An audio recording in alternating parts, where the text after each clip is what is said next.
시청자 여러분 안녕하십니까. 5월 24일 뉴스 브리핑 한 곡 하도록 하겠습니다. 지금 놀라운 사태가 벌어졌는데요.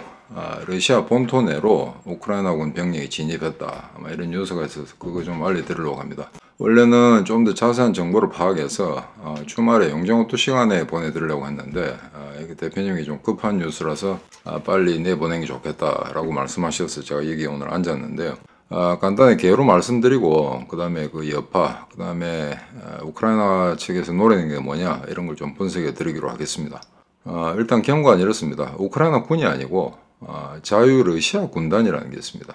그 다음에 러시아 의용군단, 이 두 개 조직이 같이 합세해서 하르키우 이제 북쪽에 국경선을 넘으면은 바로 이제 그 나타나는 가장 큰 도시가 벨고로드라는 데입니다. 그 벨고로드를 치고 안으로 한 16km 정도 진입을 했다. 이런 뉴스였습니다. 그래서 즉각 우크라이나 군당국은 자기들 한 짓이 아니다라고 부정을 했는데요.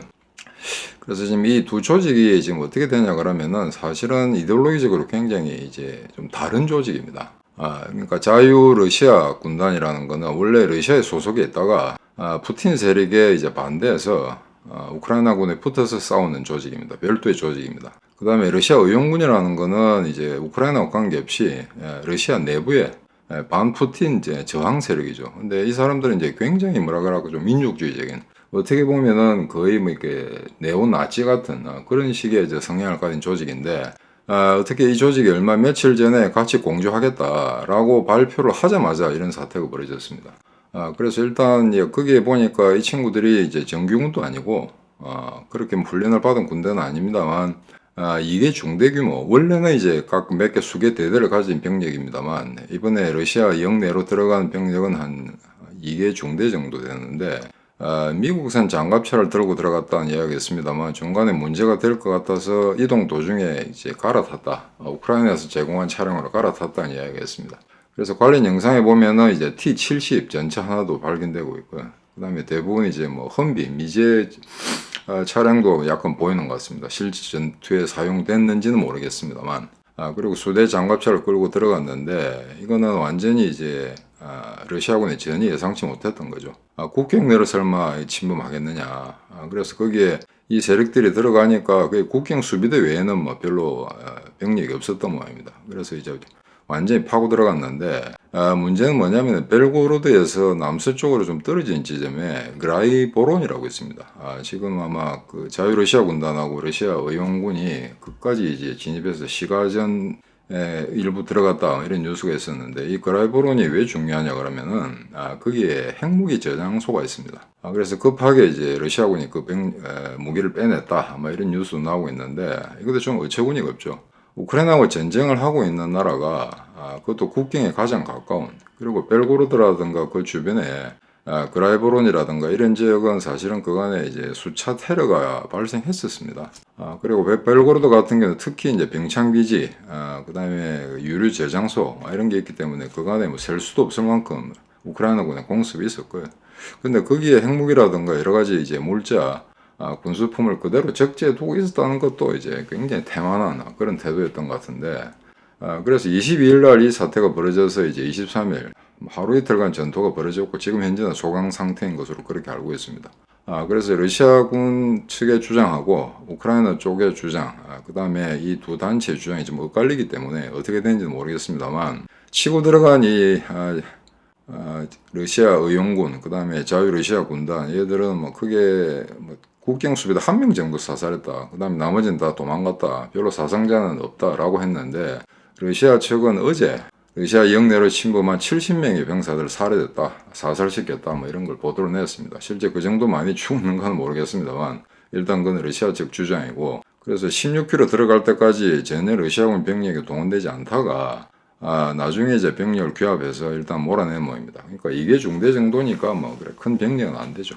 그러니까 지금 현재로서는 이제 수습이 된 상태고 더 이상 그라이브론에서 더 안쪽으로 들어가는 그런 일은 없을 것 같습니다만 뭐 코진카 같은 마을은 일시적으로 자유 러시아 군단하고 러시아 의용군이 했다가 다시 이제 몰려났다 뭐 이런 뉴스가 있습니다. 그래서 요거는 좀 시간이 경과되면은 어떻게 처리가 됐는지 그 다음에 양측의 전과나 피해가 어떤 건지 뭐 이런 게 지금 좀 더 자세하게 확인이 될 것 같습니다.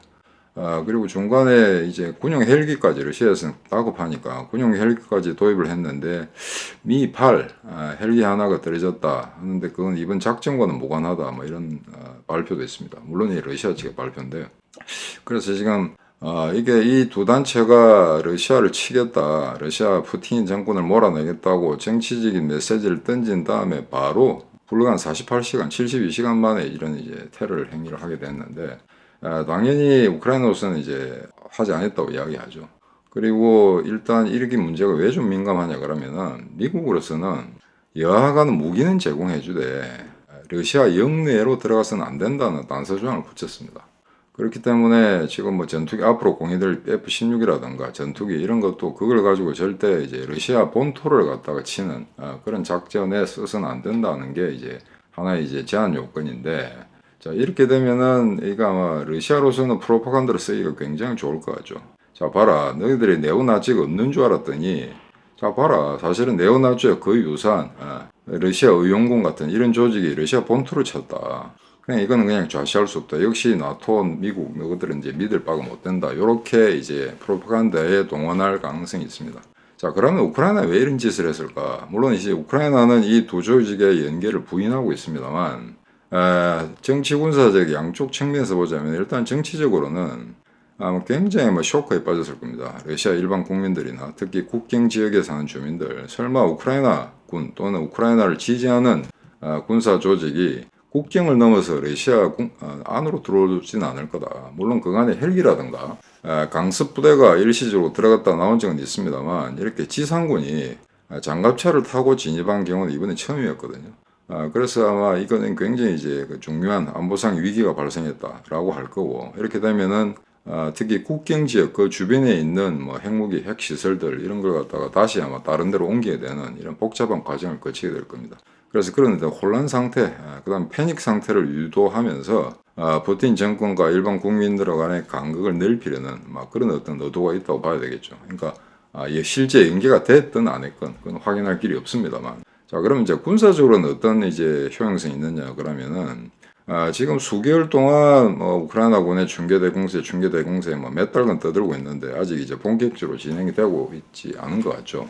그래서 여하간 이제 자포르지아 헤르손과 루안스크, 도네스크 그 가운데 놓인 자포로지아주를 중심으로 해서 절단을 내야 되는데 그게 러시아군 병력 밀도가 굉장히 높으니까 여하간 다른 곳에서 뭔가 테러 행위라든가 작전 기동을 펼치면서 특정 구역에 집중해 있는 그 병력들이 분산되는 효과를 아마 노렸을 겁니다.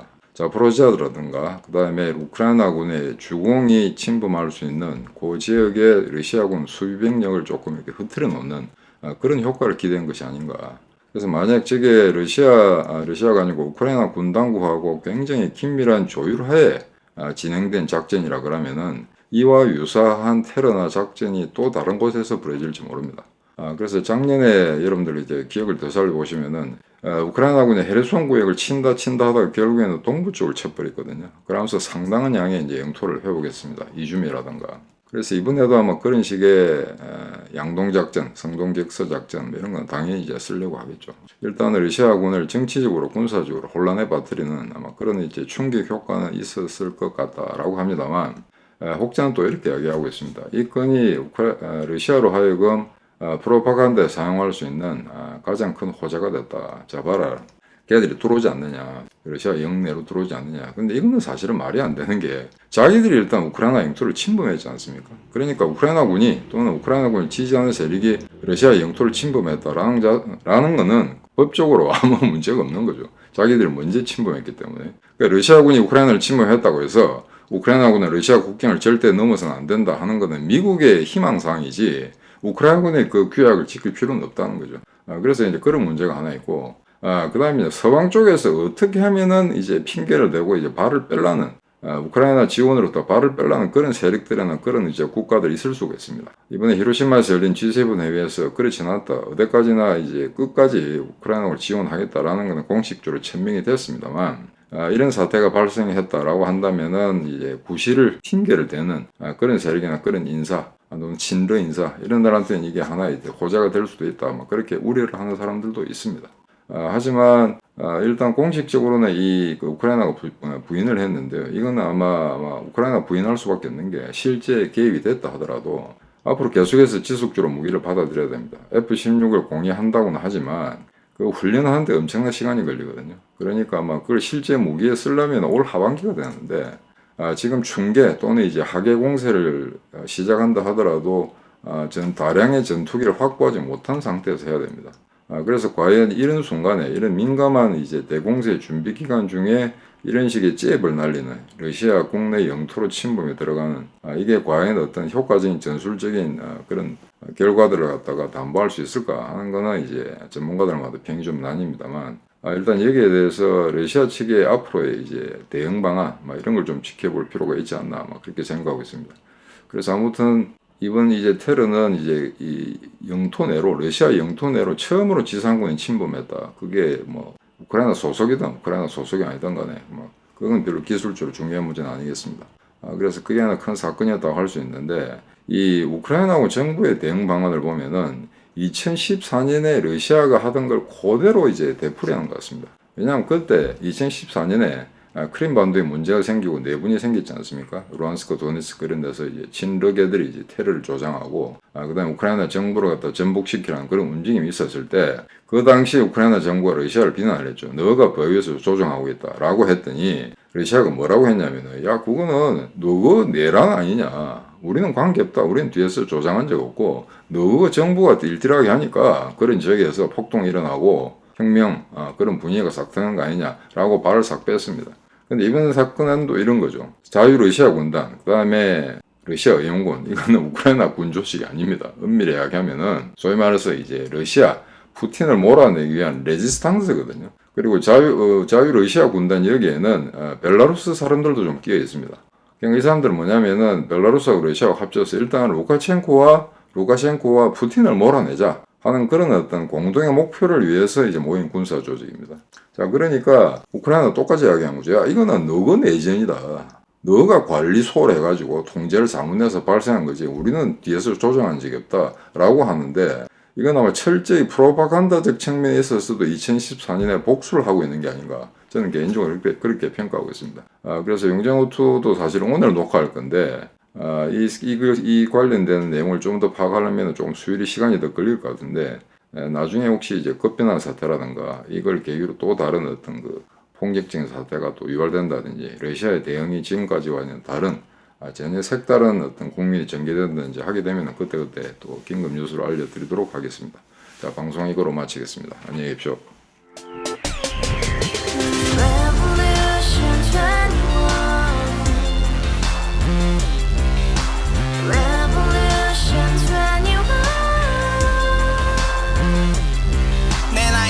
월세 30 코인빚만 300 서울에 온지 벌써 10년 아둥바둥 버텼지만 여전히 난 반지 하에 제왕 곰팡이 연문제약 내비랭 깡통 망통 완전히 폭망 고시원 창문만큼 작아진 내 꿈 연애 결혼 내 집 모든 게 헛꿈 1년 전 떠난 여친 울며 말했지 같이 스파자 평생 가본 게 꼭꼭꼭하지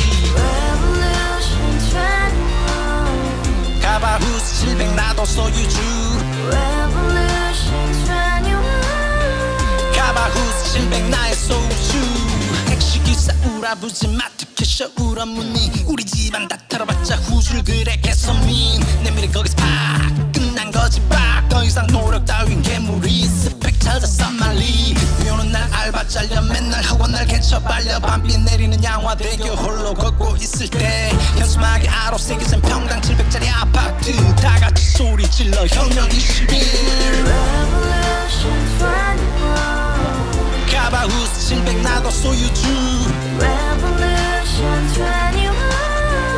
가바후스 700 나의 소주 Together in the house, brand new day, and your dream had just begun. Revolution 21, only open happiness. 너의 곁에 내가 영원히 함께. 지금까지 정치인들 입만 열면 찝찝찝 개소리 멍멍멍 쳤다 하면 뻥 잘난 부모 많아 잘난